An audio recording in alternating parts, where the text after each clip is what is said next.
প্রবাসীরা কি তোর বাপের টাকাতে বিদেশে গেছে যে প্রবাসীর উপরে মোবাইল আরোপ করেছিস? একটা মোবাইল নিলে বলে বাংলাদেশে ট্যাক্স দিলে কোন কারণে ট্যাক্স দিলে প্রবাসীর কি দাম নাই?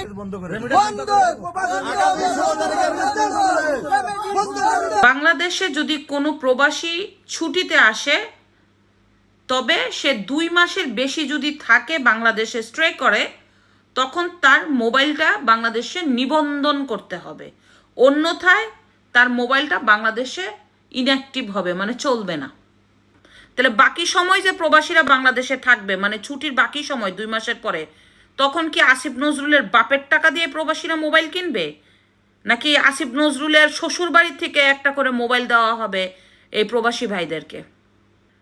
তো আমি বলতে চাই, আসিফ নজরুল, আপনার বাবার টাকা দিয়ে কি প্রবাসীরা বাংলাদেশে 2 মাসের পরে টাকা ওই মোবাইল কিনবে? একটা করে মোবাইল দিয়ে যায়েন আপনি। বড় বড় লেকচার দিয়েছেন তো, আমি ক্ষমতায় গেলে শুধু শুধু শুধু সেবা করব, সেবা করব, সেবা করতে করতে আমি জীবন দিয়ে দিব।